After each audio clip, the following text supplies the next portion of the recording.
Hola, ¿cómo están? Bienvenidos a una nueva entrevista acá en el canal de YouTube de nuestro periódico Motivar. Mi nombre es Luciano Aba, soy editor de este medio. En sus múltiples plataformas nos pueden seguir, tanto en la edición impresa, ¿sí? que sale todos los meses en Argentina, como en nuestras redes sociales. Hoy tenemos una entrevista que estábamos esperando hace mucho tiempo. Estamos digamos, conectados a distancia en Colombia. Sí, estamos por hablar con el médico veterinario John Betancourt, quien es, como decía, médico veterinario zootecnista de la Universidad de Caldas, en Colombia. También tiene un máster en agroecología y desarrollo sustentable de la Universidad de Córdoba, en España. También es director científico de la Red de Cannabis Medicinal Veterinaria, y un poco nos vamos adentrando sobre el tema en el cual nos vamos a comunicar con John, quien también nos va a contar dentro de un rato qué es, digamos, y cómo fue que cofundó y hoy lidera también la corporación Conciencia Verde. Hola John, ¿cómo andás? Buenos días. Hola, ¿cómo estás, Luciano? Bien, estamos muy bien acá en el trópico colombiano, ya empezando, espero que el verano de fin de año y muy contento por la invitación. Muchísimas gracias.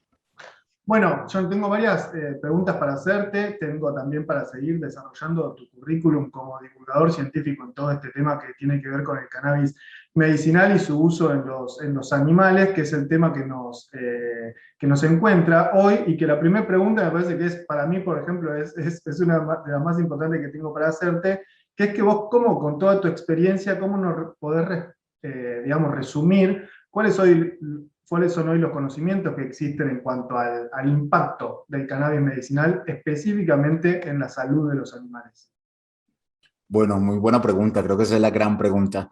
Nosotros, pues evidentemente somos animales, los animales humanos y los animales no humanos, digamos que tenemos muchas características en común, y una de estas características es que tenemos un sistema endocannabinoide. Y ese sistema endocannabinoide está en la mayoría de animales que se han estudiado, que han sido bastantes. Digamos que básicamente se llegó a la conclusión que está en todos los cordados y algunos animales no cordados, o sea, que tengan columna vertebral. De allí hacia adelante, pues las posibilidades son infinitas. Digamos que hay ciertos receptores en diferentes partes del organismo de los seres vivos, principalmente alojados en su sistema nervioso central, que son unos receptores que se llaman CB1, y lo nombro porque es muy importante hablando de los macro, de los fitocannabinoides macro. Por ejemplo, el THC tiene esos receptores específicos para ellos en el sistema nervioso central, así que eso explica mucho del tema del THC en los animales y en los humanos. Y por otro lado, hay otros receptores que son receptores CB2, en los cuales el CBD, otro fitocomponente de la planta del cannabis, pues actúa muy bien. Y eso principalmente está también en el sistema nervioso central, pero también está en el músculo esquelético, en los huesos y principalmente en el sistema inmune. Así que por allí también podemos ir mirando cuáles son esas posibilidades que se pueden tener reales para este tipo de pacientes animales. Por otro lado, el tema de la evidencia científica es un tema que se ha abordado bastante interesante, digamos, desde el punto de vista humano. Tiene una particularidad el cannabis. El cannabis venía siendo legal y dejó de ser legal, pasó a ser ilegal por más de 100 años. Y al ser ilegal se dejó de investigar sobre este.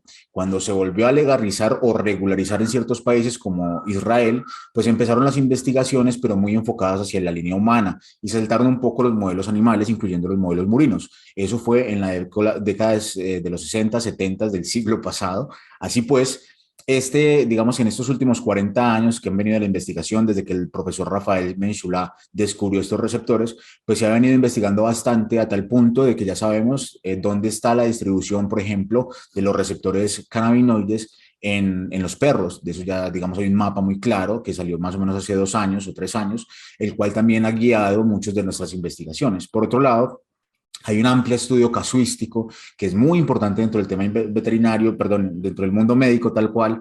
Digamos, siempre pensamos en investigaciones doble ciego, siempre estamos hablando de las investigaciones más sofisticadas, pero los casos clínicos también son muy importantes. Así que nosotros hemos trabajado muy fuerte también con la revista Remevet y sacamos hemos sacado 5 versiones de la revista Remevet VetCan, y allí todo el contenido es precisamente hacia esa línea de los usos del cannabis medicinal en veterinaria. Así que por allí creo que hay bastante evidencia. Latinoamericanos han escrito mucho sobre el tema. Hay varios doctores, doctorados, profesores de diferentes universidades, por ejemplo en Uruguay, que han venido trabajando mucho el tema. Así que sí hay evidencia científica. Lo que sucede, y quiero acá hacerlo, a mí me dicen que soy un poco político y tal vez así lo sea, lo que sucede es que al cannabis siempre queremos pedir más, ¿no? Como cargado con ese estigma de la guerra contra las drogas y todo lo que ha venido venido sucediendo en todo ese tiempo, evidentemente le pedimos más. Pero hay moléculas como la dipirona que usamos todo el tiempo en medicina veterinaria, que hasta donde sé, no he leído el primer estudio en modelos animales. Así que tenemos que ver como con qué rasero estamos viviendo este tipo de medicinas,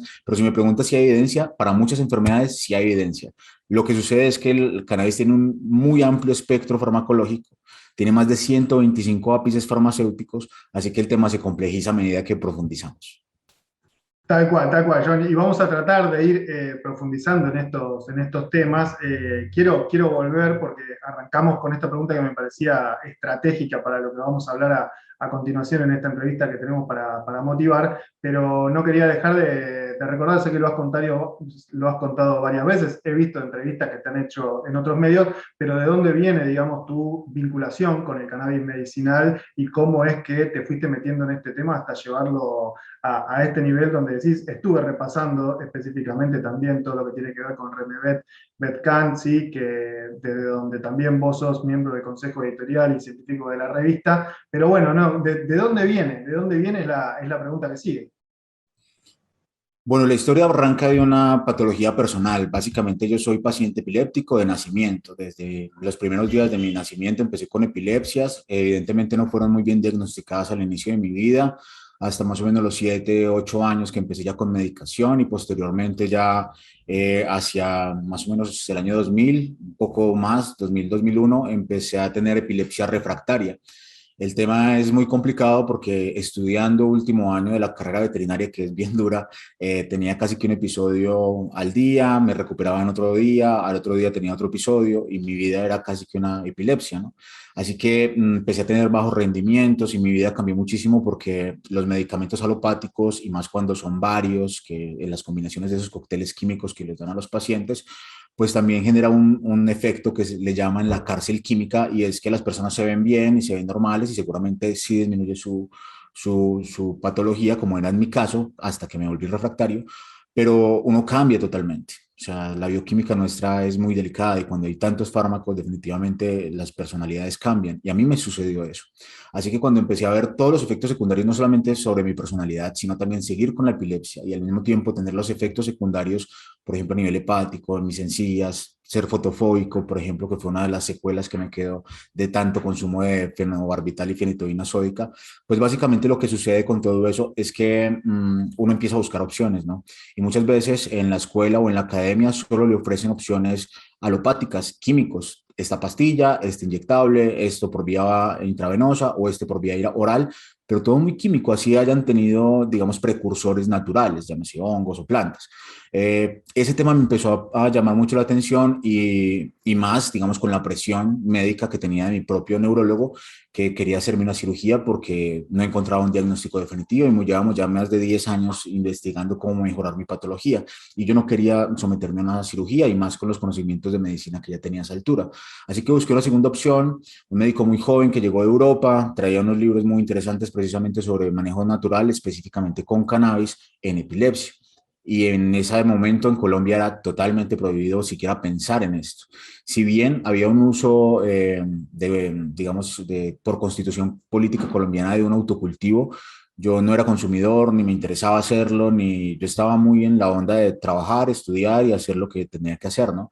Así que, y más con una carrera tan pesada como la veterinaria, y más a mis 20 años. Entonces lo que empecé a hacer es leer el libro y sin ningún conocimiento, pues intenté medicarme y la primera forma fue comiéndomelo. Así que doy todos esos detalles porque creo que es importante para la gente que nos escucha, porque que eso fue hace 20 años, ¿no? No, el internet no era como es ahora, no era que te podías enterar en YouTube a ver qué era lo que había y cómo se hacía un aceite, pero sí me di cuenta que después de esa toma que me generó un efecto secundario que casi dormí por 12 horas seguidas, cosa muy rara en mí, sí pude ver que en ese mes consecuente a la toma, mis convulsiones bajaron considerablemente. De 2 o 3 a la semana que tenía que era normal, pasé a tener 1 o 2 al mes. Entonces, definitivamente había algo en ese componente o en esa planta más bien que me estaba haciendo efecto. De ahí empezamos a investigar, resulté pudiendo hacer un extracto, tener unas plantas de uso legal en mi casa de autocultivo. Posteriormente, ya pasó mucho tiempo, digamos, pasaron 10 años.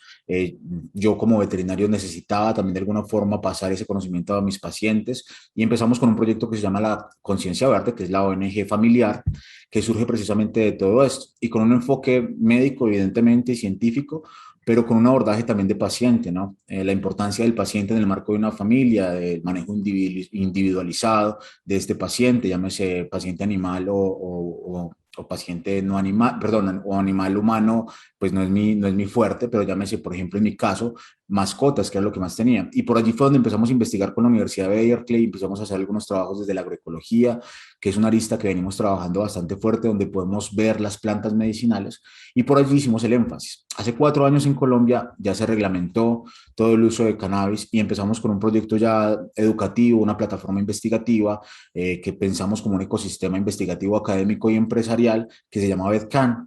VEDCAN Internacional empezó hace 4 años y arrancamos también con el primer Congreso Internacional, el del 2019, presencial, cuando se podía, que era fácilmente hacerlo, o bueno, no tan fácil. Hicimos un evento en Pereira, que es la capital del eje cafetero, donde llegaron 400 veterinarios de más de 12 países, tuvimos más de 20 ponentes, tuvimos muchas cosas que ahora son muy normales y se ven como las consultas veterinarias, canábicas, eso que ahorita está tan de moda que lo hicieron en Argentina. Hace unos 4 años nosotros lo estábamos haciendo, pero con todo el abordaje solo para veterinarios. O sea, nosotros hicimos el primer congreso real internacional de cannabis veterinaria y allí fue donde todo nació. Allí tuvimos la primera revista con Remevet y de allí para acá pues ya hemos escrito, como te digo, 5 revistas, vamos para la sexta revista, que son totalmente gratuitas y descargables. Por otro lado, hemos hecho varios papers internacionales en diferentes revistas de ese orden. Llevamos alrededor de 8 o 9, creo que está por salir el 10º, donde pues evidentemente exponemos temas muy interesantes para nosotros, ¿no? Y desde nuestra visión, y con científicos que están haciendo investigación en las universidades, que creo que es nuestro mayor plus. Y por allí hemos tenido también la oportunidad de participar en diferentes congresos internacionales, hemos tenido también la oportunidad de traer muchos referentes internacionales a nuestros cursos y a nuestras capacitaciones, y básicamente por allí nació todo.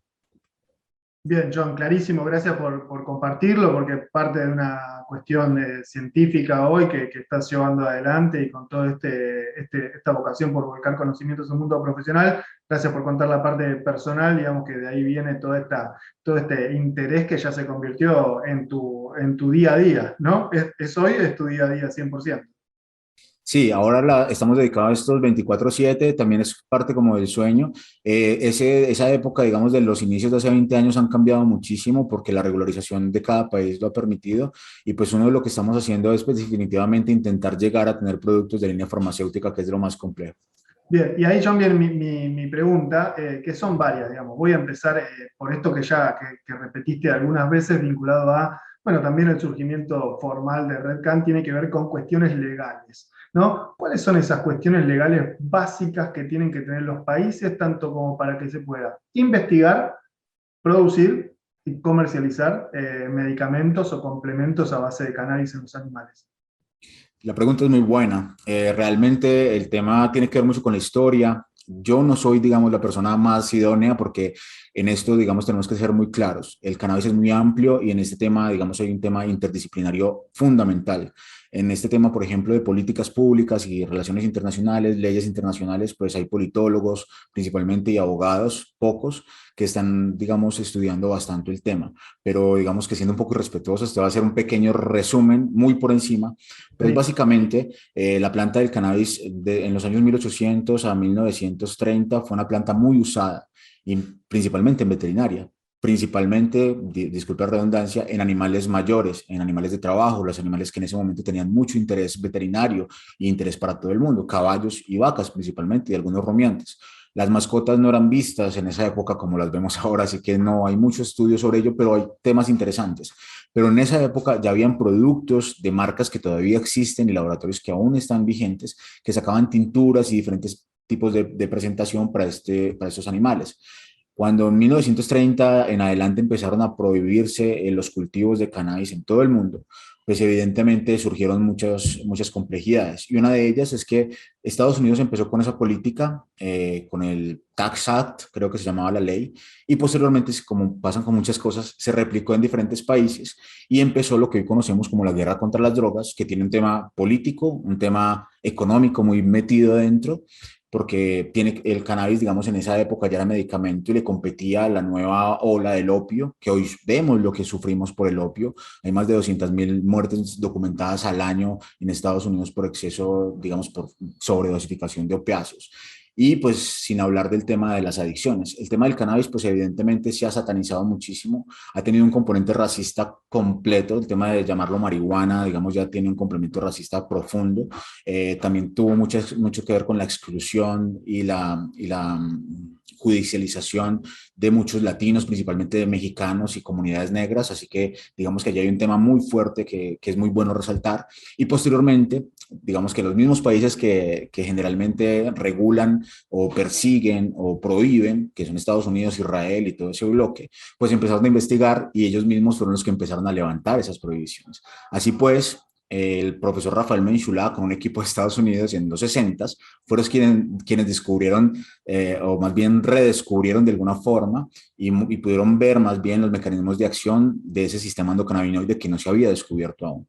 Y por allí pues todo ese nuevo renacimiento. Así que hay muchos países, creo que hasta la fecha hay más de 52 países que ya tienen de alguna forma regularizado el tema del cannabis, pero en diferentes etapas. Por ejemplo, hay países que nunca lo han prohibido del todo, han aceptado el cáñamo, que es una variedad, más bien una, si se quiere, alguna subvariedad del cannabis. El cannabis es uno solo, cannabis sativa L, sea cual sea su uso, es la única especie que hay.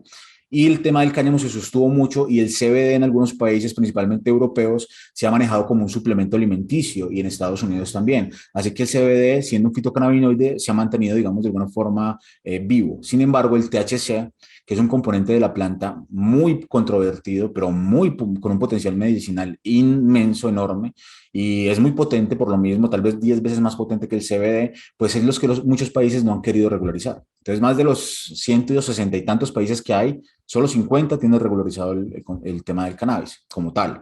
Pero de esos 50, muchos solamente tienen el tema medicinal y para muchos solamente el CBD es medicinal y otros tantos es un tema alimenticio. Así que cada país, digamos que tiene su complejidad. Por eso el tema interdisciplinario es tan importante, porque cada país, digamos que tenemos que tener casi que un abogado, una persona experta que nos diga hasta dónde podemos llegar con la investigación, hasta dónde podemos llegar con el desarrollo de productos en cada país. Te lo digo porque ahorita Betcan está en México, legalmente constituido, ya hemos hecho también varios eventos. Está en Brasil, estamos también trabajando fuerte en una maestría que pronto esperamos que saquemos desde allá y también en algunos congresos que ya estamos trabajando allá. Y Betcan México, perdón, Betcan Chile y Betcan Australia están también entrando muy fuerte. Hay otros países donde se está formando también el Betcan, como el Betcan Ecuador, obviamente el Betcan Colombia, que ya está consolidado. Y lo que estamos también mirando con esto, pues es una arista, una visión holística, no solamente del tema de cómo medico a mis pacientes, sino también el tema legal, obviamente, el tema medicinal, el tema de desarrollo farmacéutico, agroindustrial y desarrollo rural. Digamos que una planta como el cannabis, con tantos usos que tiene, que a veces omitimos, por ejemplo, el cáñamo, que en países productores agropecuarios como el tuyo y el mío, serían fundamental con un producto, una materia prima de alto costo, que los pequeños y medianos productores salgan adelante después de tanto empobrecimiento, ¿no? Entonces creo que si lo vemos holísticamente, creo que definitivamente hay muchas oportunidades y creo que cada país, de la forma en que regularice el tema del uso del cannabis, va a depender mucho si eso puede ser realmente una opción viable para el desarrollo rural o no. Te lo digo porque hay países como Panamá y otros que tienen una visión más bien de importación, no de producción. Entonces, si un país se mete en el tema de que esto es una opción para el desarrollo rural, creo que es la visión correcta para los países suramericanos que somos productores, ¿no?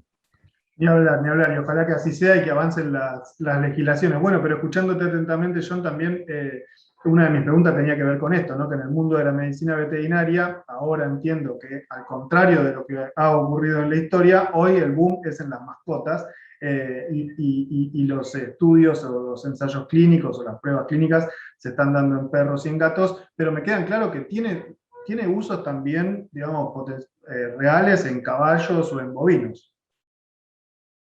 Sí, sin duda. El inicio de todo esto, de todo el tema del cannabis en medicina veterinaria, fue en 1800, como te dije ahorita, hace un rato, y fue precisamente digamos, en mamíferos mayores o en animales grandes. Allí fue donde realmente se empezaron a hacer temas y era tan específico que habían productos para el cólico equino, por ejemplo, o habían productos para que los animales aumentaran su consumo o para las diarreas. Entonces, principalmente la tenían muy clara, que era, digamos, en el tema gastrointestinal también les iba muy bien, pero en el tema de dolor e inflamación. Así que partiendo de esa historia, seguro lo hay. Ahorita hay un tema muy delicado, hablando un poco de la regularización y de lo que está sucediendo en diferentes países, y es precisamente poder tener unos productos seguros. Hay en algunos países, de acuerdo en el momento que se esté regularizando, hay muchos baches, muchas líneas grises, muchos peligros y muchas preocupaciones para el gremio veterinario. Una de esas preocupaciones que ha surgido precisamente es desde el tema del autocultivo, que es un tema muy delicado y en Colombia solamente es para uso personal y no se puede vender, y eso en la mayoría de países que conozco es igual. Y la idea precisamente es, o la preocupación del gremio veterinario, es no perder su poder de prescripción de este tipo de medicinas y dejarla en manos de un jardinero, de una persona que simplemente produce una planta bonita. Detrás de esto, digamos que hay mucha ciencia, desde la parte de la germinación hasta la parte de producción, y más cuando estamos hablando de un medicamento. Entonces, en eso hay que poner mucha atención.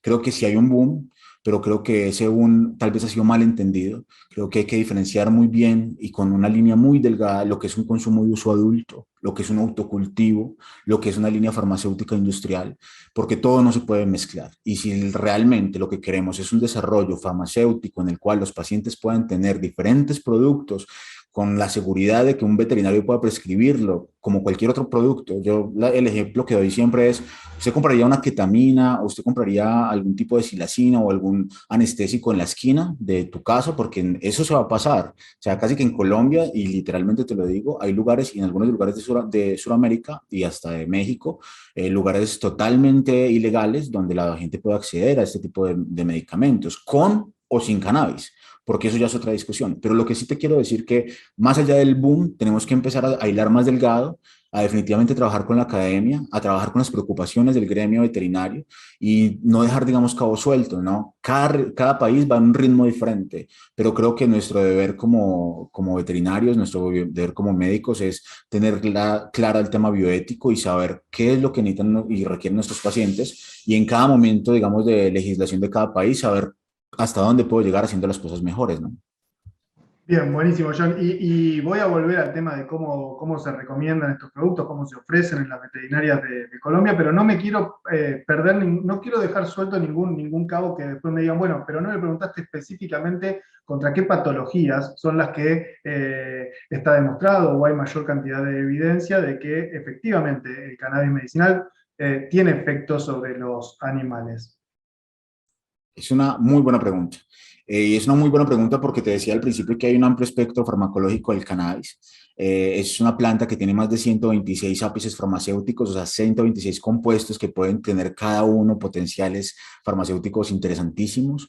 Generalmente la planta, lo que se ha venido trabajando son productos full spectrum, o sea, con toda la planta, todos los componentes de la planta, o CBD aislados, digamos que son las dos aristas que tenemos. El THC se ha trabajado muy poco por lo que te contaba de la regularización, pero digamos que lo que hemos visto en la casuística, países como Colombia, donde el CBD, o más bien el cáñamo, es considerado de línea industrial y hay una legislación completa y unos permisos para sacar productos altos en THC que se puede hacer, y acá en Colombia la legislación se llaman cannabis medicinal a los de línea con THC, y eso es un tema muy importante que intento siempre resaltar, porque digamos que de ahí parte todo, ¿no? Entonces, si nosotros sabemos dónde están los receptores, si sabemos que hay un sistema endocannabinoide que está en todos los animales y sabemos que los receptores CB1 se están más estimulados por el THC, pues evidentemente de ahí podemos ir deduciendo muchas cosas. Lo que hemos visto es que esos pacientes, digamos que pueden ser pacientes relacionados con enfermedades neurodegenerativas, enfermedades relacionadas con el sistema neurológico como la epilepsia, es lo que más he investigado. En animales hay unas investigaciones muy interesantes, pero en humanos hay muchas investigaciones al respecto. Hay otros temas que se hablan con mucho, digamos, con mucha, casi como si fuera un hecho, el tema del, por ejemplo, el cannabis y el cáncer. Hay unas investigaciones muy interesantes, se han hecho cosas muy interesantes en modelos murinos con inoculaciones de tumores humanos, principalmente en la Universidad Complutense de Madrid. Sin embargo, todavía no tenemos una evidencia totalmente sólida que nos diga sirve para el cáncer, pero hay una posibilidad farmacéutica allí. Lo que sí se ha investigado bastante también, principalmente en humanos y en algunos animales, es el efecto paliativo del cannabis en este tipo de animales que son, digamos, que están en una etapa terminal con un pronóstico desfavorable, solamente para mantener el bienestar animal, ¿no? Ya no pensando en su mejoría de salud, sino mantenerlo estable y tranquilo. Entonces vemos, por ejemplo, el THC tan criticado, y me gusta mucho hablar de este, pues eso es un potentísimo antiemético, de los más potentes conocidos en la naturaleza. Y con unas dosis muy bajas podemos hacer que el paciente con esos efectos secundarios de la quimioterapia pues no los tenga. Así que por allí hay muchísimo potencial, hablando también de dolor. Pero hablando ya, digamos, de lo que se ha investigado en cáncer, pues hemos visto que en placas y en animales murinos, como te digo, inoculados, pues hay tres vías por las cuales el sistema endocannabinoide es activado a través de los fitocannabinoides y puede producir apoptosis, que es, digamos, lo que uno espera que suceda, que el autosuicidio celular y que ese tumor se regule. Eso, digamos, si en un animal sano, donde en ese momento se está hablando de que no todos los sistemas endocannabinoides funcionan perfectamente, así que en una deficiencia pueden suceder cosas. Entonces, volviendo al tema del cáncer, también el tema de angiogénesis. Básicamente lo que hace el cannabis es hacer que, activando ciertos receptores, deje de irrigarse ese tumor. Y por otro lado, la metástasis. Entonces se deja de tener metástasis esos tumores. Eso cuando hay tiempo, ¿no? Muchas veces cuando ya nos llevan con un paciente totalmente adelantado en un cáncer, así tú tengas la cura mágica, no va a pasar nada, ya está muy adelante, vamos a terminar que él esté bien. Pero en ese caso funciona muy bien. En el tema del dolor se ha investigado bastante también. Hay muchas evidencias científicas, estudios investigativos en humanos y en animales no humanos. Pero sí lo que te puedo decir allí, que el dolor es transversal a muchas enfermedades, tú lo sabes, así que ahí se amplía mucho más ese rango farmacéutico. Y por otro lado, también se ha hablado del potencial del CBD principalmente en la inflamación. Y por otro lado, porque además él tiene que ver mucho con la cascada de la inflamación, principalmente los endocannabinoides. Y por otro lado, también con el tema de algunas enfermedades autoinmunes, como lo son algún tipo de artrosis. Así que en esa línea, pues podemos tener un amplio margen de trabajo con ese tipo de fitocomponentes. Tener muy en cuenta una cosa, que todos estos tratamientos deben estar con un profesional de la salud.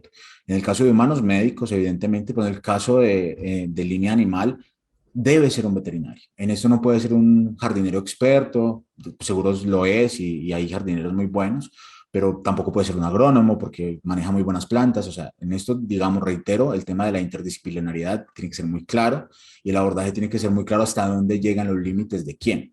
Porque tú lo vas a ver a medida que vayas viendo casos en tu país, pero eso ya lo hemos visto en Colombia y en México y en otros países donde ya tenemos, digamos, una regularización más amplia. Y es que lastimosamente algunos jardineros se van más allá y terminan con pacientes veterinarios. Hay algunos problemas también con contaminaciones. Cuando tú haces análisis, cuando los hacen, porque muchas veces no hacen análisis, tú no sabes o tú estás trabajando a ciegas con 126 componentes sin saber la concentración y simplemente te dicen, dele una gotica a un perro, una persona que no sabe nada de animales. Así que creo que en esto reitero, qué pena a veces sonar un poco regañón, pero sí en esto hay que ser muy, muy serios, no tomárselas tan deportivamente, tener muy bien claro que los animales no tienen un consumo de uso adulto ni recreativo. Todo lo que hablamos de línea animal es una línea totalmente medicinal y el tema de recreativo que lo respetamos totalmente, como quien se toma un whisky es totalmente respetable, pero no es nuestro tema y creemos desde nuestra arista que no se debe mezclar. Entonces el tema, digamos, canábico como tal lo dejamos para los canábicos que les gusta el uso recreativo y lo respetamos, pero el tema cannabinoide, de alguna forma el estudio de la cannabinología o la endocannabinología, aunque ese término no es un poco ambiguo, pues digamos que sí hay que dejarlo a los expertos, a los investigadores y a los que realmente nos interesa esta medicina desde el punto de vista científico, ¿no? Bien, John, clarísimo. Y no está además el repaso de situaciones que ya ocurrieron en países donde la regulación avanzó y que probablemente en el resto, digamos, pase lo mismo con la profesión veterinaria. Pasa incluso con productos que no son a base de cannabis, que los veterinarios tienen que defender su recomendación. Así que bienvenido el comentario, John. Y la pregunta tiene que ver, les recuerdo a todos que estamos hablando con el médico veterinario zootecnista John Betancourt, quien es el director científico de la Red de Cannabis Medicinal Veterinaria. Y ahora me gustaría hablar, porque mencionaste varias veces el THC. Vos sabés que nosotros, de todo lo que estuvimos leyendo e investigando para hacer este artículo, en la parte de medicina humana, y tengo familiares, digamos, que lo están haciendo bajo supervisión médica, está más como, digamos, difundido el uso del CBD. ¿Cuál es? Lo estuviste mencionando, pero quiero quedar concreto con esto, digamos. En animales, el uso del CBD, bien, pero hay un potencial mayor en el caso del THC, ¿es así?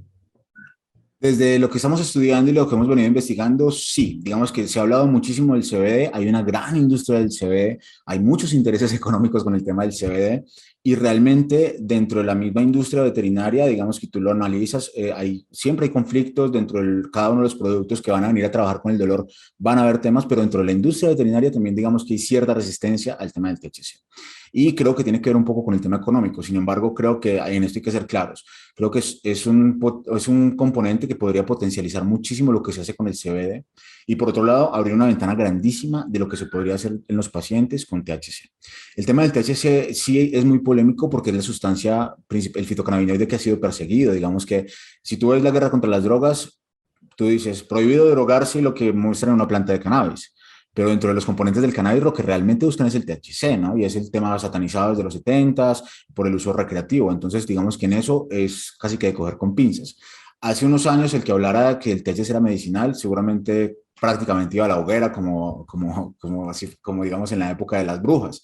Es un poco así de delicado. Sin embargo, lo que hemos venido estudiando, no solamente digamos nosotros en Colombia, sino con otros colegas en otros países, los escritos que ya hay acerca del THC, pues nos dan otra perspectiva. Hay que dejar claro muchas cosas. Primero que todo, hay unos estudios muy de la época del prohibicionismo, más o menos de las 70s, de los gobiernos de Bush, Ronald Reagan, etcétera, que se hicieron por esa época de la guerra contra las drogas full, donde evidentemente cogían animales, específicamente animales, gatos y monos principalmente, y les proporcionaban unas altísimas cantidades de THC, unas cantidades que creo que hasta los humanos nos harían, digamos, un mal viaje y con efectos secundarios muy graves. Así que, por ejemplo, a un solo mono le ponían una máscara y le ponían 8 o 9 cigarros por hora o 40 cigarros al día y él no tenía otra opción sino respirar eso. Es una máscara de gas que básicamente le ponen en la boca y tiene que sí o sí respirar eso. Y sobre esos estudios sacaron pues todo el tema de toda la psicoactividad y los efectos negativos que podría traer el cannabis. Esos estudios son muy famosos y mucha gente y algunos científicos digamos, se han aprendido de esos estudios para satanizar el uso del THC. Esto lo dejo muy claro porque todo tiene una historia y es importante resaltarla. Por otro lado, está el otro grupo de médicos que, digamos, no tienen intereses políticos ni prohibitivos, que también están de alguna forma alejados de la otra industria, pero que están con un enfoque medicinal, investigando lo que puede ser medicina o no. Y en medicina hay un principio que aplica para todo y es que la dosis hace el veneno, y lo mismo sucede con el THC. El THC a dosis altas, muy altas, pues puede generar efectos psicoactivos como cualquiera de las sustancias que trabajamos en el día a día como veterinarios, porque también de esto hay un tema que hay que hablar, ¿no? Cuando nos hablan de cannabis psicoactivo, entonces nos prendemos de la pared, nos asustamos, pero no nos asustan los opioides, no nos asustan los anestésicos, nada nos asusta, pero el cannabis sí, qué susto. Yo quiero invitar a los colegas que primero, exijan productos que sepamos qué cantidad de productos tiene, así no vamos a tener que intoxicar a un animal. Lo segundo, ya hay estudios sobre sustancias como el THC, de la seguridad de ese tipo de sustancias. Hay casos que se han venido trabajando, casos clínicos, digamos, en la revista Remedia hay varios, por ejemplo, el uso del THC como broncodilatador en asma felina, que es una enfermedad muy recurrente principalmente en estos países tan húmedos, y donde digamos que solamente con bajas cantidades de THC y algunas veces hasta nebulizado, pues podemos lograr unos efectos que con ninguna otra droga podemos lograr. Entonces, ¿cómo descartarlo? ¿Por qué descartarlo si puede funcionar? También hay estudios muy serios donde dice que cuando el CBD no funciona, que también hay pacientes refractarios al CBD, pues hay algunos pacientes que reaccionan muy bien al THC. ¿Por qué lo vamos a descartar? Los estudios que se están haciendo muy fuerte en España que te contaba ahora sobre el cannabis y el cáncer, no se están haciendo con CBD, aunque hay un par de estudios que hablan de CBD y cáncer, se están haciendo con THC. Entonces estamos hablando de que es una molécula controvertida, perseguida, pero definitivamente tiene un potencial farmacéutico enorme, enorme. Entonces, hay por otro lado, pues las dosis que utilizamos para CBD son más o menos 10 veces más de las que utilizaríamos para utilizar casos normales de THC. Así que por otro lado, pues hay una oportunidad grandísima. Reitero, ¿qué tenemos que saber? Primero que todo, que en cada especie, pues evidentemente cambia el sistema endocannabinoide. Podríamos decir hasta que cada individuo tiene un sistema endocannabinoide diferente, así que el abordaje de estas terapias es un abordaje individualizado. Y por otro lado, pues son 125 ápices farmacéuticos que algunas veces vienen todos juntos en aceites full spectrum, pues no todos, pero sí muchos. Pero de esto casi que cada ápice pues puede tener un potencial farmacéutico. Entonces mi pregunta es, o sería para esos críticos, o para los detractores del THC, es ¿por qué no utilizarlo? ¿Por qué no utilizarlo si sabemos que en dosis seguras puede tener efectos benéficos para nuestros pacientes? Entonces, digamos, acá en Colombia, en esta reglamentación que tenemos y en el uso investigativo y teniendo las licencias de investigación que tenemos, pues podemos hacer ese tipo de línea de investigación, podemos ahondar un poco más en este tipo de trabajos, pero definitivamente, si me preguntas a mí, el THC, como el resto de 125 fitocannabinoides, tiene un potencial terapéutico enorme. Bien, John, ¿y cómo es en Colombia? ¿Cómo es en Colombia desde el punto de vista? Me queda claro que vos haces hincapié en esto de que hay una precuela acá en Argentina en cuanto a cómo mido lo que tiene adentro ese frasquito que viene con un aceite, digamos, cómo es en Colombia, quién comercializa, cómo compran los veterinarios y fundamentalmente cómo lo recetan. Sí, mira, yo te voy a decir algo con toda sinceridad. Colombia, digamos que Uruguay tiene un modelo, el más antiguo que hay sobre el tema de la regularización del cannabis. Colombia tiene un modelo, al parecer, de los más completos. Sin embargo, esto no sucede de la noche a la mañana. En Colombia llevamos casi 4, vamos creo que para 5 años de tener ya una ley fuerte establecida y apenas estamos a punto de que salgan productos magistrales legales. O sea, eso no pasa de un día para otro, menos con los trámites burocráticos, con los tiempos electorales, con todo lo que tiene que suceder en un país como en los nuestros para que estas cosas cojan vuelo. Así que por allí, si bien digamos, nuestra ley es muy buena y de alguna forma tiene en cuenta el THC y otros fitocannabinoides, pues también los tiempos son un poco lentos. Así que yo te diría, te voy a hablar más bien del mejor de los escenarios y después te cuento un poco cómo va Colombia. El mejor de los escenarios para los veterinarios y para los pacientes, y más que todo pensando en los pacientes, es poder tener productos de línea farmacéutica totalmente seguros, trazables, que sepamos de dónde viene ese aceite. Ojalá que podamos escoger qué modo de cultivo tuvo ese aceite, porque digamos que en esto hay varias cosas. Una es que tú puedes conseguir extractos de CBD de China, y en China muchos de estos productos de cáñamo, estos cultivos de cáñamo se usa en terrenos que fueron radioactivos precisamente porque ayudan a quitar la radioactividad del suelo. Entonces, cuando tú tienes este tipo de cultivos, el CBD que sacas de ahí, los extractos, pues deben tener trazas. Otros tienen muchas trazas de metales pesados y son extractos que en el mercado son mucho más económicos que extractos que son, digamos, 100% orgánicos, por llamarlo de alguna forma, o sin ningún tipo de trazabilidad. O sea que por allí hay que tener ese tipo de claridades. O sea, esto no es igual un cannabis que otro.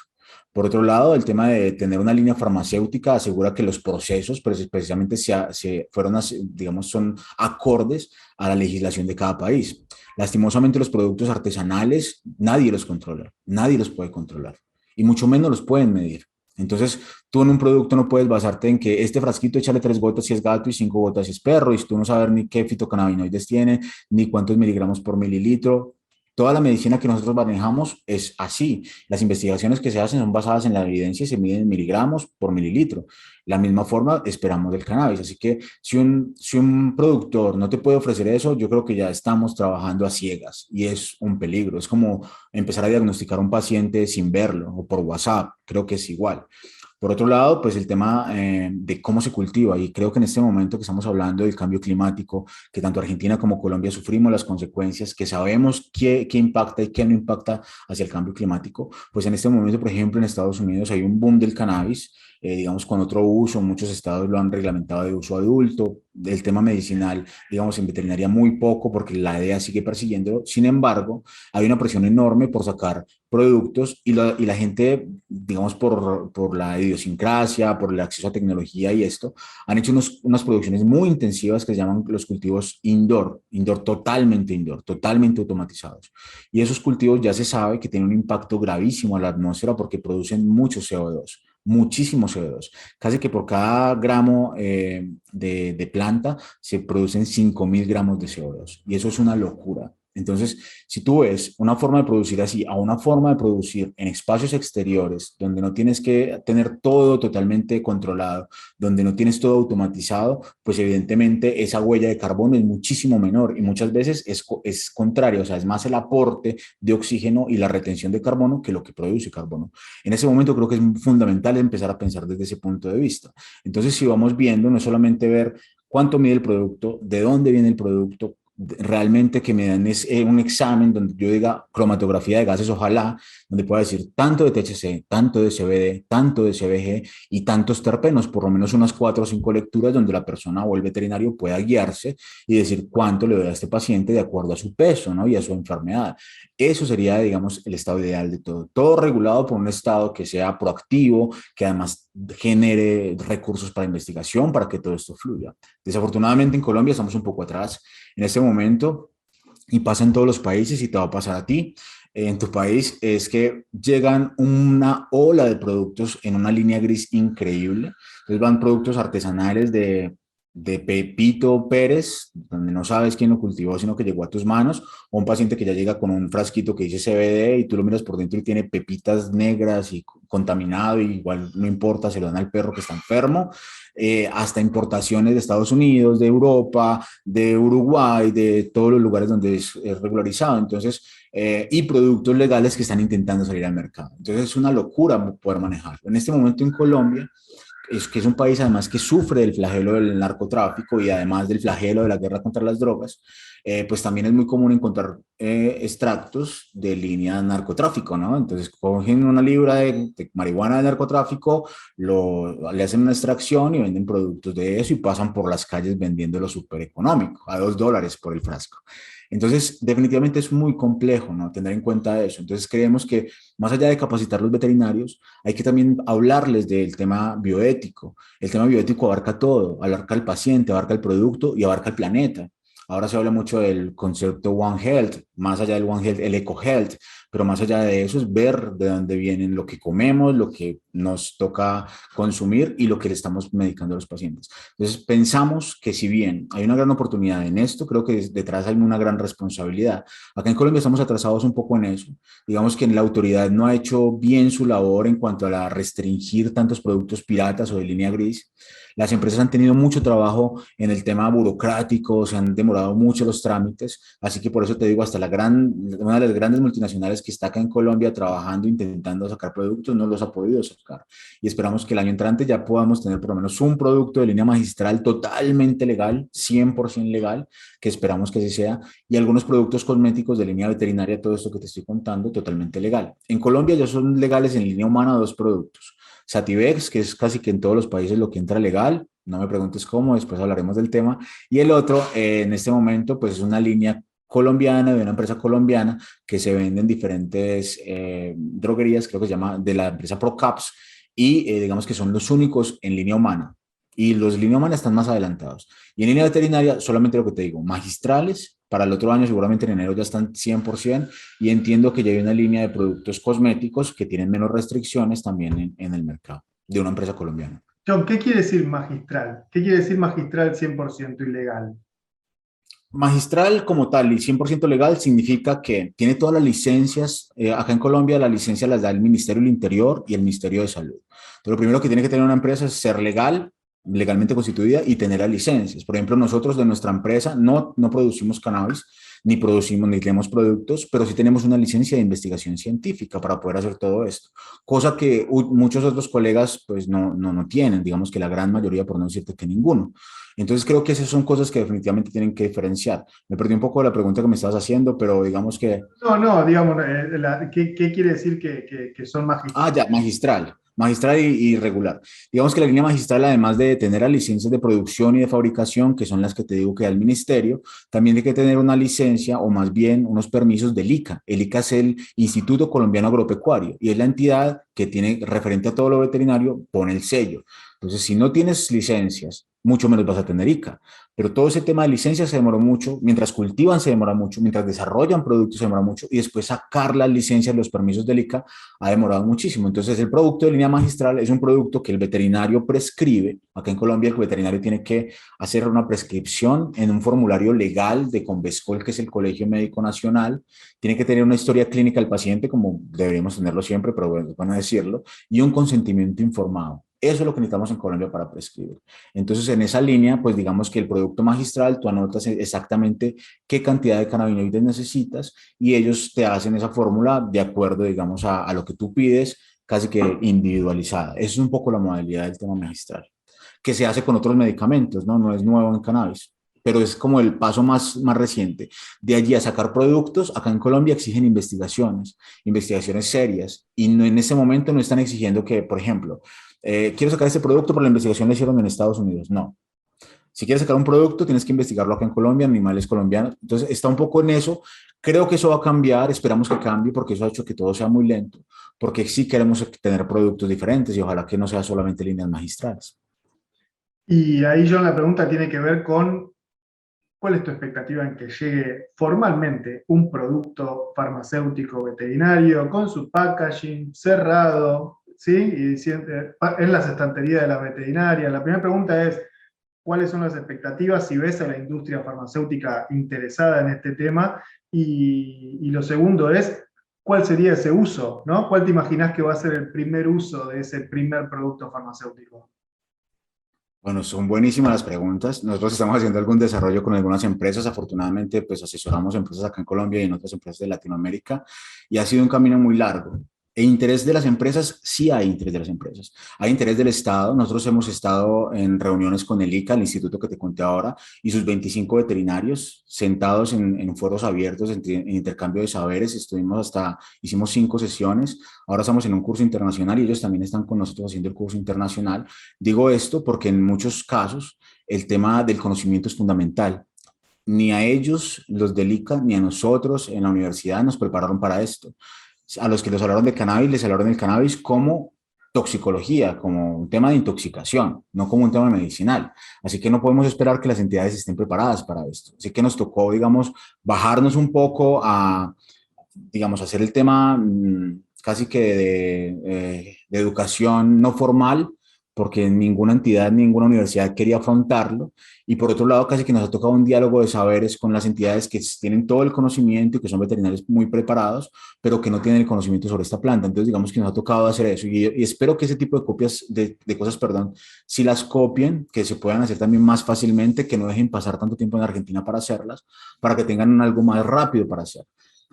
Tanto para la industria como para el Estado, porque el tema del cannabis genera muchos rubros y genera muchos impuestos, y eso hay que dejarlo muy claro. Y esos impuestos se va a beneficiar generalmente el sector salud, aunque bueno, no hablemos de corrupción de estados, pero digamos que en un estado bien y normal, pues generaría muchos recursos para este tipo de cosas, que hay mucho interés también desde el Estado. Digamos, el gran meollo es el tema, como te decía antes, la burocracia y los tiempos. Pero sin duda, en este momento yo pensaría que espero que no se demore más de 2 semestres para tener productos ya de estantería que el veterinario pueda tener en su mostrador. Y creería yo que lo primero que van a sacar seguramente serán líneas específicas para especies. Creo que no van a poder hacerlo si es de forma diferente. El tema del sistema endocannabinoide en perros y en gatos tienen diferencias fundamentales que en la medida que uno los va trabajando los va viviendo, pero creo que el tema del dolor va a ser algo que va a estar sobre la mesa. Y sin duda, el tema de las enfermedades neurodegenerativas, pero principalmente el tema de la epilepsia es un tema que llama mucho la atención. Creo que ellos van a estar muy enfocados en el tema casuístico. ¿Qué es de la casuística del día a día de los veterinarios? ¿Cómo de lo que podemos trabajar con cannabis? Y creo que ahí van a estar muy enfocadas investigaciones. Y ahí, John, ves empresas regionales, ves empresas de nuestra región haciendo punta, o ya estás al tanto de que nuevamente las multinacionales serán las que harán punta en esto.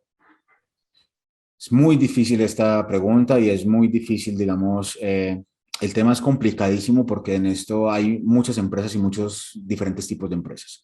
Hay empresas en el mundo del cannabis digamos, con la metodología piramidal, donde simplemente les interesa vender, ¿no?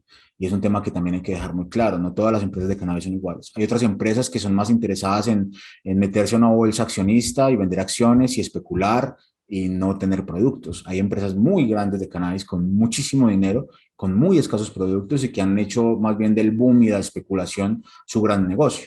Pero las empresas que sí están investigando, que están haciendo cosas serias, que tienen comités científicos, que tienen clínicas, por ejemplo, en Canadá, y esto pues evidentemente tienen alguna ventaja, teniendo en cuenta que han trabajado con pacientes mucho tiempo con THC y CBD. Sin embargo, en animales no tanto.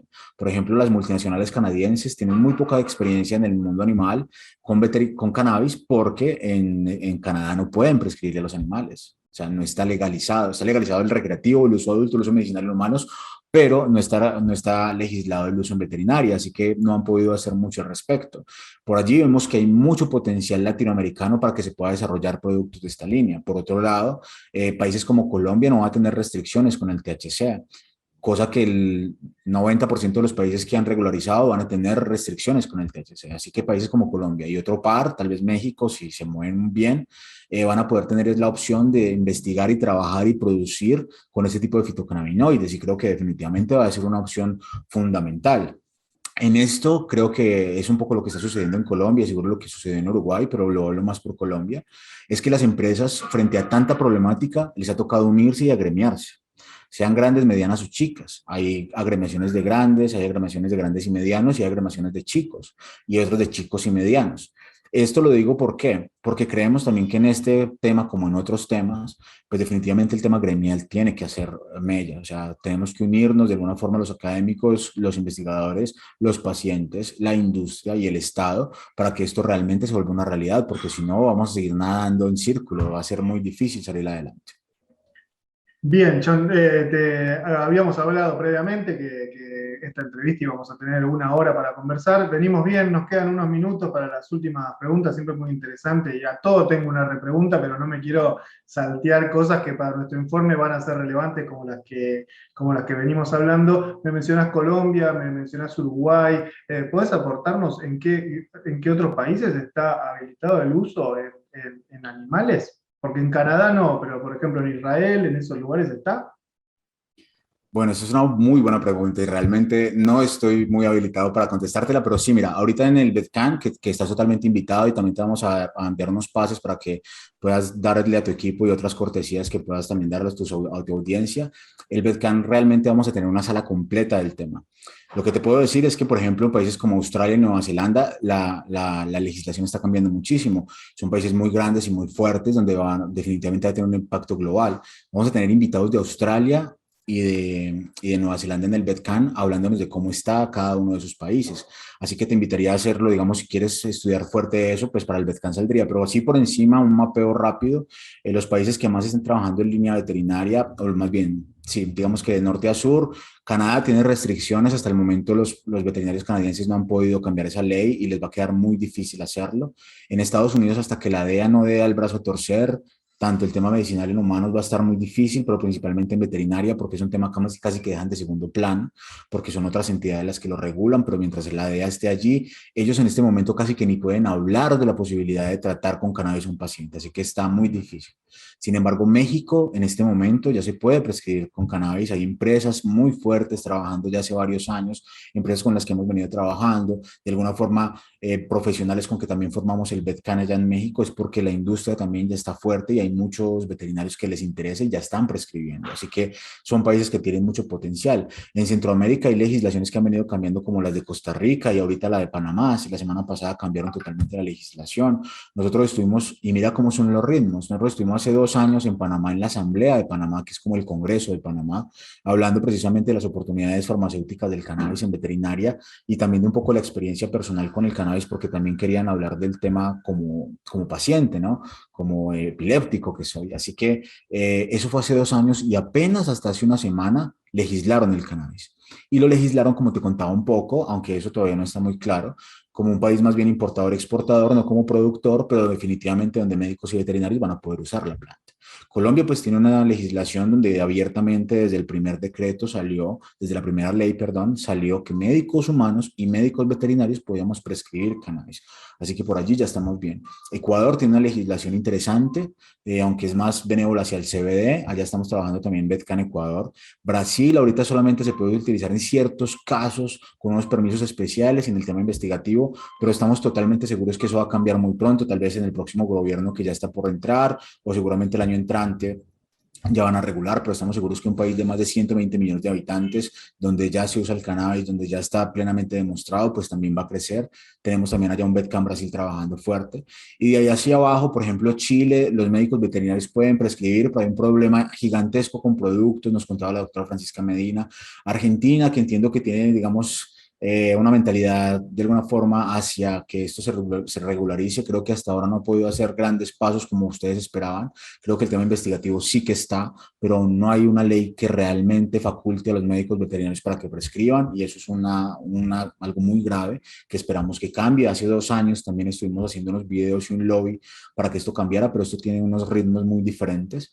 Y pues países como Bolivia y otros están un poco más atrasados. Perú, entiendo que sí pueden prescribir, hay un par de empresas que están trabajando eso a nivel de Latinoamérica. En la Unión Europea dejan trabajar con CBD, pero como un componente, digamos, como un complemento alimenticio principalmente. Y hay unos países de África que han venido regularizando, lo que te contaba de Nueva Zelanda y Australia y en Jerusalén. Habían productos y habían empresas de línea veterinaria, pero realmente ya lo que está muy adelantado es que es de línea humana, o sea, el cannabis como medicina en humanos. Y tienen un déficit. Ellos generalmente no importan, ellos intentan que la misma industria local sea la que le provee productos al Estado, y el Estado, mediante el sistema de salud estatal, le hace llegar el cannabis a los pacientes. Eso sí lo tengo claro, pero como tal, vi solamente un par de empresas cuando estuve en Israel. Bien, buenísimo, John, y ahí siempre interesados en ver, sobre todo en México, cuáles son las empresas, las empresas farmacéuticas que están trabajando. Después, bienvenidos si me querés compartir para que lo sumemos a este informe que vamos a publicar en la portada de nuestro Motivar del mes de noviembre, ¿sí? Hablando específicamente de este tema y con nuestro foco en particular que tiene que ver con el médico veterinario y también con la industria farmacéutica, que acá John, no es clara la normativa, está habilitado para algunos casos en particular, pero así como vos dijiste que en la normativa colombiana se especifica médicos humanos y médicos veterinarios, acá al no estar especificado hay un nuevo bache, porque no dice que no, tampoco dice que sí, pero digamos, tuvimos la Expo Cannabis hace unas semanas en la cual hubo una sala de medicina veterinaria auspiciada por el Ministerio de Salud de la Argentina, aún en esta situación gris en cuanto no se podía vender ningún tipo de formulación ni nada por el estilo, pero los temas están vigentes aún sin regulación. ¿Eso es porque la sociedad empuja a que esto avance? Sí, sin duda. En esto, digamos que hay que ser también muy claros. Bueno, nos estuvimos viendo la feria, estuvo genial. Estuvimos, algunos colegas que trabajan con la red en Argentina estuvieron allá. Algunos colegas estuvieron haciendo consultas vía, digamos, no presencial y otros presenciales. Estuvo muy bonito. Vimos el evento muy interesante, muy bien organizado. Definitivamente esto tiene un componente y hay que decirlo. Digamos que los pacientes definitivamente han sido la piedra angular que ha hecho muchísima presión, principalmente en entes políticos altos, para que esto cambie. En Colombia, en Chile, Mamá Cultiva, Fundación Daya, son referentes definitivamente que han hecho que las situaciones cambien. Creo que el tema científico, investigar, estudiar, creo que va a ser un tema muy importante, darle como la altura que se merece este tema. Nosotros nos diferenciamos por una cosa, y creo que también esto es muy interesante para lo que tú haces, es que el mundo del cannabis a veces se queda muy allá, muy en el mundo del cannabis, donde hay unos expertos que hablan entre ellos y sacan muchos temas muy interesantes, pero no lo acercan a la industria veterinaria. Y eso es una falencia. Y eso es algo que nosotros estamos intentando hacer ya hace varios años. Intentar que todo lo que se va dando en el mundo del cannabis se pueda divulgar y se pueda mostrar y se pueda unir y articular y hacer una buena sinergia con la realidad del mundo veterinario. Entonces, ¿qué sucede muchas veces? Que los veterinarios no tenemos conocimiento de lo que sucede en este tipo de congresos, muchos veterinarios no van, hay veterinarios que todavía consideran que esto no es una medicina, y ese es el público que a nosotros nos interesa. Te explico. Hablarle a nosotros, a colegas canábicos, como se dicen allá los veterinarios canábicos, que saben del cannabis, pero que también a algunos les interesa el uso adulto, es muy sencillo, porque ellos ya tienen el ADN, que les gusta el tema, que de alguna forma les llama la atención, así que eso es lo fácil. Lo difícil es pasarse al mundo veterinario, hablarle a los veterinarios de a pie, a los conservadores veterinarios de 60 años, de 40 años de trayectoria, de 60 años de edad, de 70 años o de 50. Nuestra, digamos, gran población de la que hemos venido trabajando son personas jóvenes, porque también tienen una mente más abierta, pero creemos que en eso hay que llegarle a todo el mundo. Entonces, digamos que el gran reto de nosotros, y espero que también sea un reto compartido, y creo que tú vas a hacer un aporte grandísimo en esto, porque tu medio de comunicación está incrustado dentro de la industria médica veterinaria, y creo que eso es un plus gigantesco dentro de la industria, digamos, del desarrollo productivo y pecuario de tu país. Eso es lo que un poco hacemos acá en Colombia, y creo que esa también, digamos, que esa va a ser la piedra angular, ya no tanto para el tema de regularización, que es un momento, Eso es solo un momento. Cuando pase ese momento, vas a ver que se va a ir depurando todo. Y se va a ir depurando todo en el sentido de que definitivamente van a salir unas marcas nacionales, va a salir el gobierno seguramente a hacer ciertos temas, va a salir nuevos investigadores y gente que realmente le va a dar es un componente científico alto. Y creo que esto va a ser, eso es lo que hace que las cosas se vuelvan más interesantes. Cuando las cosas van cogiendo un nivel académico y científico alto, como por ejemplo lo que están haciendo en la Universidad de La Plata en Argentina, hay un par de investigadores increíbles allá, creo que ese tipo de personas son las que realmente, que desafortunadamente no los vi en la expo. Creo que ellos son los que realmente llevan la batuta. Entonces creería yo que en esto hay que poner muy ese tipo de personas en el centro del debate, porque en última son los que van a dar seriedad a la industria, seriedad a la industria farmacéutica, al Estado y a los colegas no canábicos, sino los colegas que tal vez les interese una terapia más cannabinóloga con un estudio fuerte de lo que se está hablando, ¿no? Entonces creo que por allí, creo que es la brecha que realmente desde la bioética también se puede trabajar y ustedes tienen grandes referentes, pero reitero, desafortunadamente los veo muy en las aulas y sería muy bonito que los empezaran también a incluir en los espacios pues ya más, ya sea la línea canábica, porque yo no los vi en la expo, y también pues por el lado de la línea industrial, porque muchas veces los académicos tristemente nos quedamos en nuestros laboratorios, dando clase en nuestra universidad y ni siquiera se ve lo que se está haciendo. Así que darle la voz a estos colegas, darle el micrófono a los colegas que están haciendo investigación en cada una de las universidades, creo que es muy importante y es un poco lo que estamos haciendo desde Colombia. Bien, John, las últimas tres preguntas y más o menos en un formato de ping-pong para no demorar mucho tiempo, pero porque ya lo fuiste diciendo a lo largo de la entrevista, pero está bueno repasarlo. A ese veterinario que está en la clínica veterinaria día a día, vacunando, aplicando pipetas, antiparasitarios y demás, o a los que están en el campo o en un aras trabajando con caballos y demás, ¿cuál es el mensaje concreto para que entiendan qué es lo que se viene en el mundo veterinario con estos productos a base de cannabis? Bueno, los colegas veterinarios generalmente sufrimos muchos conflictos, sufrimos depresiones y desafortunadamente somos de las profesiones que más suicidios tenemos y eso básicamente tiene que radica mucho en nuestros pacientes, en la cantidad de pacientes que perdemos, en la cantidad de pacientes que no podemos hacer un tratamiento adecuado y las limitaciones que tenemos. El cannabis como tal va a ser una ventana para muchos totalmente nueva, pero realmente representa una oportunidad gigantesca para tratar muchas patologías que no teníamos antes cómo tratarlas. Esto no quiere decir que todo lo otro que sabemos alopático lo ignoremos o que todo sea este tipo de ciencia. No. Hay muchos, digamos, tratamientos multimodales donde necesitamos plantas, necesitamos cannabis, pero también necesitamos otro tipo de medicamentos químicos. Así que este tipo de plantas representan más que una competencia, una posibilidad. Nosotros como veterinarios nos tenemos que seguir actualizando todo el tiempo. La ciencia nunca para, no solamente con el tema del cannabis, sino con otro tema que van llegando y se llegaron para quedarse. Este tema llegó para quedarse, tiene un fundamento científico profundo, se ha hablado mucho del tema medicinal, pero creo que en el tema pecuario tiene muchísimo, muchísimo que dar y también en el tema de animales de producción, no solamente animales de trabajo, animales de leche, sino animales de producción de carne. Así que por allí hay una línea que poco se habla, que poco se toca, pero que definitivamente está allí. Discúlpame si me alargo, pero creo que es fundamental que los colegas que están en diferentes partes de la cadena, que tienen que ver también con el sector alimentario, agroindustrial, sepan que no solamente es para inyectarle a mascotas o para darle a mascotas porque no es inyectado, para administrarle, sino más bien es una potencialidad que puede aplicarse a cada una de las especificaciones o las especialidades de los veterinarios que están trabajando en tu país y en el mío, ¿no? Y John, en cuanto a los cuidados, ¿no? Porque como dijiste vos, las etapas se van dando, las regularizaciones son solo un momento, pero antes y después pasan cosas y se mueven igualmente concentrados, combinaciones, aceites. ¿Qué decirle a esos veterinarios que por buena fe o porque están entusiasmados con este tema, hoy están recibiendo y están administrando productos que no cumplen con estas cuestiones? Pues bueno, decirles que tengan mucho cuidado, que es muy importante no poder darle una opción terapéutica a los pacientes, pero también es muy importante la bioética y eso creo que es un poco lo que tenemos que tener en balance.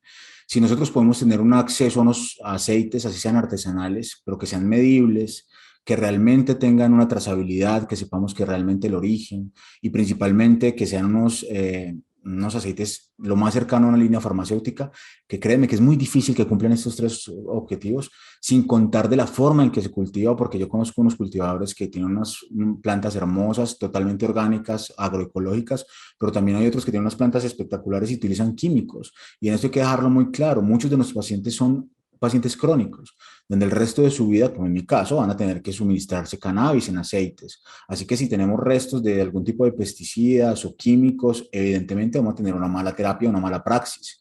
Por otro lado, pues tener muy en cuenta que el conocimiento y la prescripción va es por el lado de nosotros. Creo que no podemos estarle preguntando a un jardinero cuántas gotitas le doy a un paciente. Creo que el tema de gotitas no lo abordamos con ningún tipo de medicamento. Nosotros hablamos de miligramos. Entonces, simplemente ahí sí, exigirnos nosotros, no tanto el cannabis, exigirnos nosotros qué tipo de medicamentos similares a los que estamos utilizando a los pacientes le damos. Y eso lo digo así en el caso de Argentina porque no hay productos. Pero en la medida que ya hayan productos en el mercado, pues nosotros no vamos a tener excusa de decirle a un jardinero que nos pasen unos aceites en unas gotas, porque creo que no es la visión de una medicina, de la medicina como la tenemos concebida. Y mucho menos pensar que los veterinarios van a cultivar unas plantas para hacer unas extracciones para sus pacientes. Seguramente habrán entusiastas que lo harán.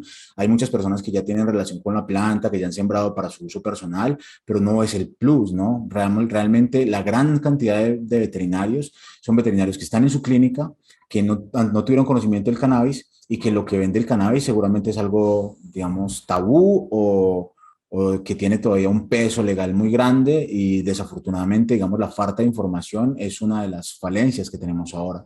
Así que yo diría que todo intenten fundamentarlo en la evidencia, que hablen del cannabis como si estuvieran hablando de otra medicina. ¿Comprarían silacina en una esquina ustedes, colegas? ¿Ustedes le brindarían un opiáceo que simplemente dice opiáceo, que no dice marca, no dice, no especifica nada, dosis, no sabes cuánto tiene, simplemente lo inyectarías aún sabiendo eso?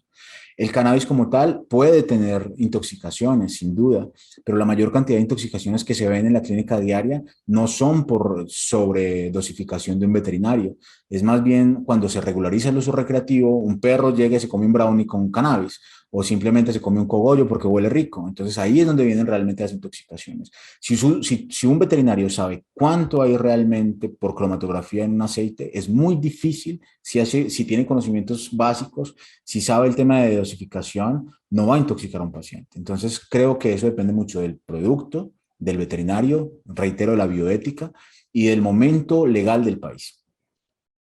Bien, Johnny, la última, vos sabés que acá en Argentina, como muchas cosas que han pasado y cada vez las cosas pasan más rápido y duran menos tiempo en el imaginario de la sociedad y cuestan imponerse, entonces algunos, inclusive te lo digo, hasta despectivamente mencionan que hay una moda del cannabis medicinal en veterinaria, aún sin regulación y sin productos.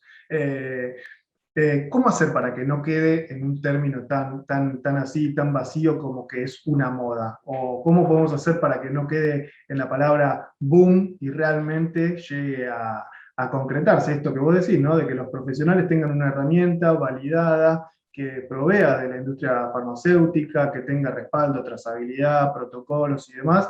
¿Cómo se logra eso? No quedar en una moda.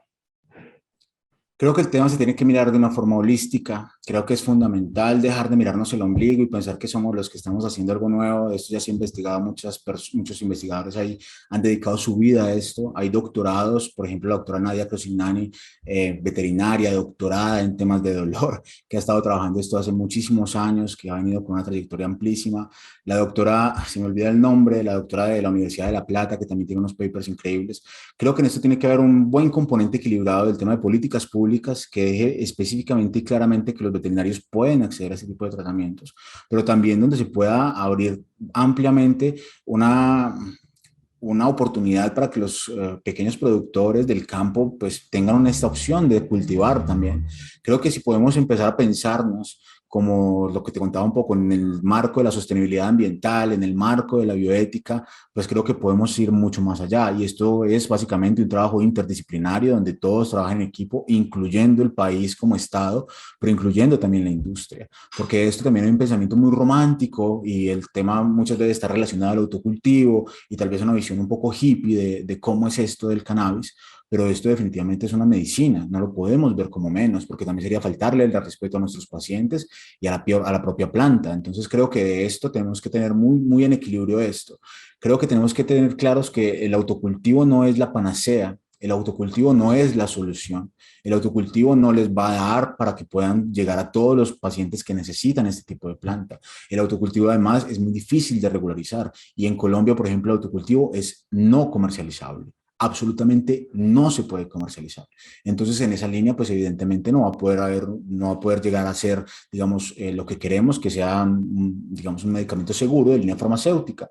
Entonces, por ahí creo que tienen mucho que trabajar. Creería que lo mayor que deben pensarse es salirse también un poco del tema del uso recreativo y adulto, porque en el tema animal no aplica, y ponerse muy juiciosos a hilar más delgado, a hacer investigación, porque en últimas esto es lo que sustenta que tanto Estado como industria, como otros veterinarios, lleguen a esta medicina. Si nosotros empezamos a combinar el uso recreativo o el uso adulto con el uso medicinal, lo único que vamos a lograr es que el gremio se aleje.